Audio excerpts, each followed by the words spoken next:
Hello everyone, आप सबका वांगशान bubble में फिर से एक बार बहुत बहुत बहुत स्वागत है।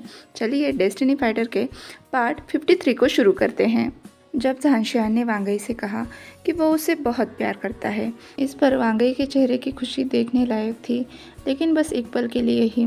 अगले ही पल उसे ख्याल आया कि सिर्फ झांशियान के प्यार करने से कुछ नहीं होता। अगर वो वांगफई बन जाता है तो क्या पूरा वीराज्य उसे अपना लेगा?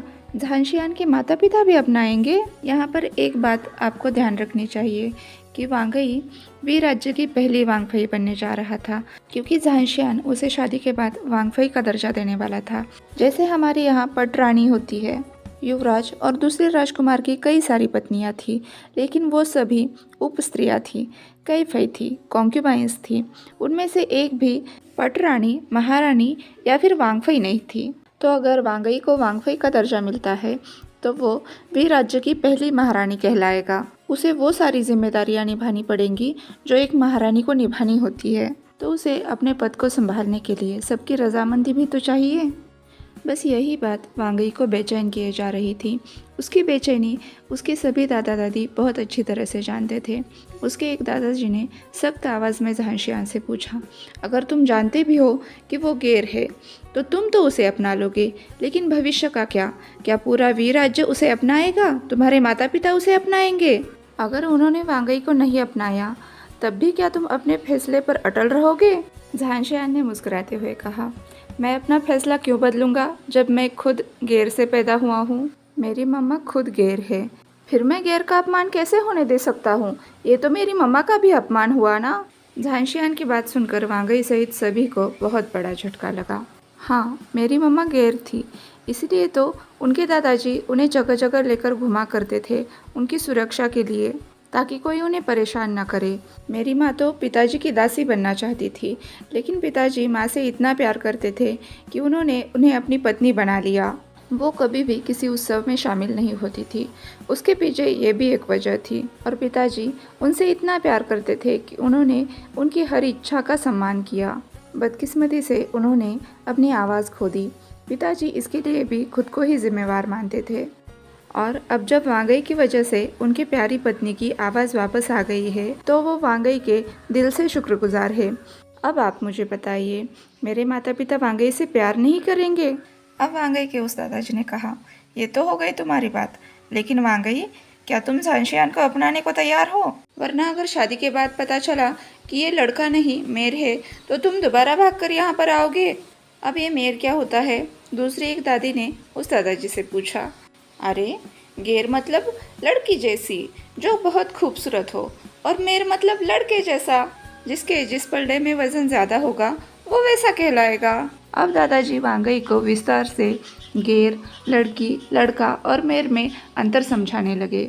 अब उनकी बातें जिनको समझ आ रही थी उनके लिए दादाजी बड़े बेशर्म थे, लेकिन वांगई तो मासूम था, उसे कुछ भी समझ में नहीं आ रहा था। झांशियान तो बेशर्म बुड्ढों के बीच में फंस कर रह गया था। अब वांगई की परनानी वहाँ पर तारणहार के रूप में आई। उसने झांशियान और वांगई दोनों को दादाजी के कहर से बचाया, लेकिन नटखट वांगई हर चीज़ को पूरी तरह से समझना चाहता था। उसने कहा, आप लोग क्या बात कर रहे हो? तो दादी ने उससे कहा, कुछ नहीं वांगई, अभी तुम बच्चे हो, जब तुम 18 साल के हो जाओगे तब तुम्हें सब कुछ पता चलेगा। तो वांगई ने पाउट करते हुए कहा, फिर तो मुझे और 2 हफ्ते रुकना पड़ेगा। दादाजी की बेतुकी बातें सुनकर वांगई पर बुरा असर न पड़े, इसलिए दादी ने सबको अब चुप करा दिया। तभी वहाँ पर उड़ते हुए घोड़े पर मुखिया चैन अपनी पत्नी के साथ आ गए। उन्होंने सबको बताया कि किस तरह से झांशियान उन्हें बेहोश हालत में सीमा के पार मिला था। अब सभी झांशियान का ये कहकर मजाक बनाने लगे कि झांशियान तो अपनी पत्नी के प्यार में पागल निकला। झांशियान का उसके लिए प्यार देखकर वांगई बेचैन हो गया, लेकिन झांशियान ने उसे आंखों से इशारा करते हुए कहा कि वो बिल्कुल ठीक है। अब वांगई के दादाजी ने झांशियान से पूछा, तो क्या तुम अब हमारी वांगई को वापस ले जाना चाहते हो? तो झांशियान ने कहा, हाँ, महल में सभी उसका बेसब्री से इंतज़ार कर रहे हैं। अब दादाजी ने अपना हाथ दिखाते हुए झांशियान से कहा, अगर वांगई दोबारा यहाँ पर रोता हुआ आया तो तुम्हारा केला सड़ा हुआ केला बनेगा। झांशियान शर्म से पानी पानी हो गया। उसने कहा, मैं आपको ये मौका कभी नहीं दूंगा, मैं हमेशा उससे प्यार करता रहूँगा। ये सब बातें चेनियान पति पत्नी के समझ में नहीं आई, तो उन्होंने बस एक दूसरे की तरफ देखा। सड़े हुए केले से आपका क्या मतलब है? उन्होंने पूछा। अब वांगई की एक दादी ने चिढ़ते हुए कहा, चुप करो, ये सब बड़े लोगों की बातें हैं। अब वांगई बिल्कुल उत्साह में आ गया और अपने नाना नानी को दादाजी की बातें समझाने लगा। जो लड़के लड़कियों की तरह बच्चों को जन्म देते हैं उन्हें घेर कहते हैं, और जो लड़के लड़कों की तरह बच्चों को जन्म देते हैं उन्हें मेर कहते हैं। और उनके पास सड़े हुए केले होते हैं, क्योंकि वो अपने केले इस्तेमाल नहीं करते, इसलिए वो सड़ जाते हैं, क्योंकि पड़े पड़े उनके केले पुराने हो जाते हैं। मासूम पर होशियार वांगी ने वो सब कुछ बता दिया जो भी कुछ उसे याद रहा। चैन पति पत्नी अब एक दूसरे की तरफ देखने लगे, किसको डांटे, किसको संभाले और किसको समझाए। झांशियान ने अपनी बात बदलते हुए कहा, अगले 15 दिनों में हमारी शादी है। वैसे इसे शादी तो नहीं कह सकते, क्योंकि इस शादी के मौके पर युवराज ज़रूर कोई ना कोई हंगामा खड़ा कर देने वाले हैं, क्योंकि सिंहासन पर बैठने के लिए अब उससे इंतज़ार नहीं हो रहा है। आशा करता हूँ कि वो हमारी शादी ठीक ठाक से निपटने दे और आप सभी जैन पर्वतवासी और चैन समुदाय के लोग शादी पर आमंत्रित हैं। चेनियान ने मुस्कुराकर झांशियान की पीठ पर थपथपाते हुए कहा, हम पर भरोसा करने के लिए शुक्रिया। मेरे दामाद वीराज्य के सेनापति हैं और अब वांगई आपके परिवार का हिस्सा बनने जा रहा है, और साथ ही सिचेन और मिंगमिंग भी एक दूसरे को पसंद करते हैं। जल्द ही उन दोनों की भी शादी की बात हो जाएगी। हम सब मिलकर एक बड़ा परिवार बन जाएंगे। जैन समुदाय हमेशा ही आपका आभारी रहेगा कि आपने हमें इस लायक समझा। हम पूरी कोशिश करेंगे कि जब भी कभी आपको जैन समुदाय या जैन पर्वत की विद्या की ज़रूरत पड़ेगी, हम आपकी मदद के लिए हर वक्त हाजिर होंगे। अब सभी बड़े लोगों ने वांगई के गले मिलते हुए उसे अलविदा लिया। साथ ही झांशियान को कभी कभार पर्वत पर आने की विनती की। जब सभी चैन महल में वापस पहुंचे, वांगई अपने नानी के साथ अपनी चीज़ें बटोरने में लग गया और चेनियान झांशियान के साथ बैठकर बातें करने लगा। चेनियान ने कहा, अब आपके और महाराज के पास बस 15 दिन का समय है और आपको बहुत सारी तैयारियां करनी है। झांशियान समझ रहा था कि वो बस शादी की बात नहीं कर रहे हैं, वो युद्ध की बात कर रहे हैं। तो मेरी आपसे एक विनती है कि आप यहाँ से उड़ने वाले घोड़ों को अपने साथ ले जाइए। इससे आप जल्दी पहुँचेंगे। साथ में आप इसे इस्तेमाल करके अपने बहुत सारे काम कर सकते हैं। और रही बात आपके मोतियों की, तो वे दोनों बहुत ही ऊंची नस्ल के घोड़े हैं। वो अपने घर तक का रास्ता आसानी से तय कर लेंगे। अब झांशियान ने हामी सिर हिलाते हुए कहा, ठीक है, मैं उनसे बात करता हूँ। ये कहकर वो अपने दोनों मोतियों के पास गया। उनसे कहा, अब आप दोनों ने अच्छी तरह से आराम कर लिया है। अब आपको महल वापस जाना है, तो एक दूसरे का साथ निभाना और जल्दी से जल्दी राजमहल पहुंच जाना। जब झांशियान घोड़ों से बात कर रहा था, तभी वांगई भी वहाँ आया। उसने सफ़ेद मोती के सर पर हाथ फिराया। तब झांशियान ने कहा, अब से ये तुम्हारा हुआ। इन दोनों में भी बहुत प्यार है, बिल्कुल हमारी तरह। तो वांगई ने मुस्कुराकर कहा, इसीलिए तो मैंने कहा था ना, इन्हें कभी अलग मत करना, वरना ये दुखी हो जाएंगे। तो झांशियान ने वांगई के सर पर हाथ फिराते हुए कहा, तुम भी कभी मुझसे अलग मत होना, वरना मैं इनसे भी ज़्यादा दुखी हो जाऊंगा। अगर तुम्हें कोई परेशानी है तो तुम सबसे पहले मेरे पास आकर मुझे बताना। अब वांगई ने झांशियान की तरफ देखकर हाँ में सिर हिलाया। अब दोनों उड़ने वाले घोड़ों पर बैठ गए और राजधानी के लिए निकल गए। इधर कॉन्क्यूबाइन सिंगर के महल में मिंगमिंग परेशान हो चुकी थी। पता नहीं कब से झांशियान वांगई को लेने के लिए गया था, लेकिन अभी तक वो वापस नहीं लौटा था। और पता नहीं वांगई वापस आना भी चाहती है या नहीं। एक तो उसे अपनी सावजी बहुत ज़्यादा पसंद है, ऊपर से सिचेन उसका भाई है। अपना सर पकड़कर मिंगमिंग पता नहीं कब से आंगन के चक्कर काटे जा रही थी। तुम चलना बंद करो, तुम्हारे चलने से मुझे चक्कर आ रहे हैं, झानांग मिंगमिंग पर चिल्लाया। उन्हें इतनी देर क्यों हो रही है? अब तक तो उन्हें आ जाना चाहिए था, मिंगमिंग बड़बड़ा रही थी। तभी सिंगर ने उसे शांत करते हुए उसे चाय पीने को दी।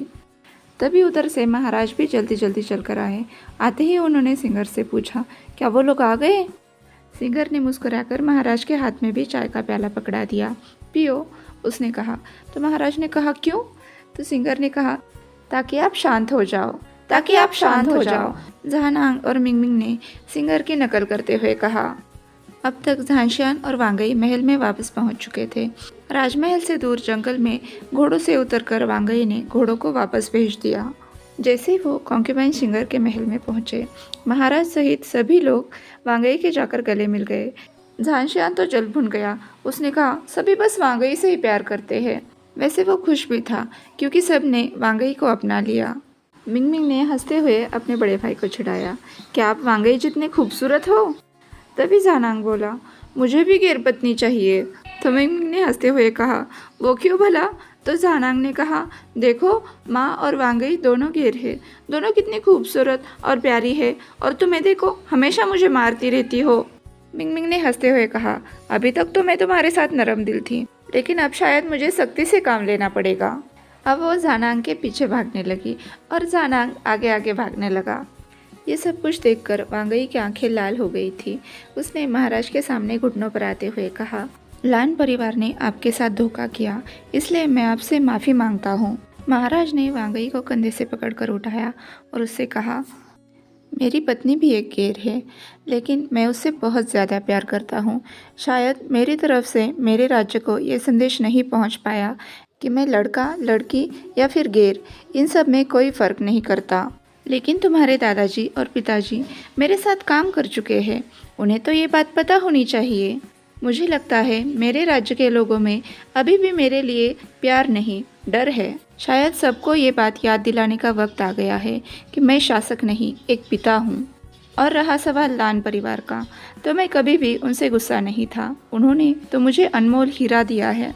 महाराज की बात सुनकर सभी बहुत ज़्यादा खुश हो गए। सिंगर ने भी वांगई को गले से लगाया। उसने कहा, अब शादी की जल्दी से तैयारियां शुरू करते हैं। आज के लिए बस इतना ही। आपसे कल मिलती हूँ, तब तक के लिए अपना ख्याल रखिए। वीडियो पसंद आया हो तो लाइक, शेयर और कमेंट कर दीजिए। और अभी तक चैनल को सब्सक्राइब नहीं किया है तो जल्दी से सब्सक्राइब कर लीजिए। साथ में पास वाले बेल आइकन को भी प्रेस कीजिए। और अब बारी है सवाल जवाब की। जैसा कि मैंने कल कहा था, शाहजहां के पोस्ट में बहुत सारी कैंडीज़ है। जैसे कि जहान के वीडियो का टाइम हमेशा ही 18 सेकेंड्स होता है और मैंडेरियन में ई मतलब 1 और बो मतलब 8 होता है। 18 मतलब ईबो। वैसे ही ईबो की वीडियो का टाइम 23 सेकेंड्स होता है, जिसका मतलब है लव सीएन। साथ ही दोनों के पोस्ट में हमेशा 3 डॉट्स देखे गए हैं। 3 डॉट्स का मतलब है आई मिस यू। ओके, तो 7th नंबर की पिक है जहाँ पर हमें एक पेड़ दिखाया जाता है जो वांग ईबो के इनिशियल WYB से मिलता जुलता है।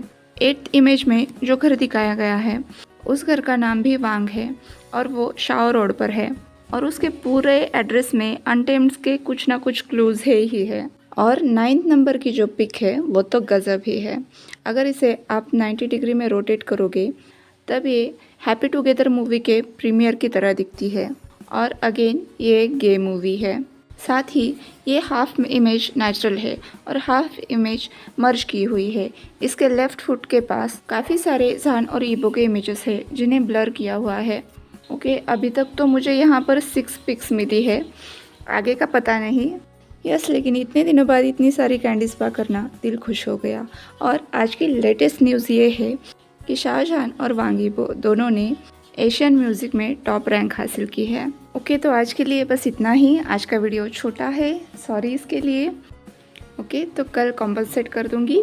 कल मिलते हैं, तब तक के लिए वांग शियान बबल में खुश रहिए। Thank you.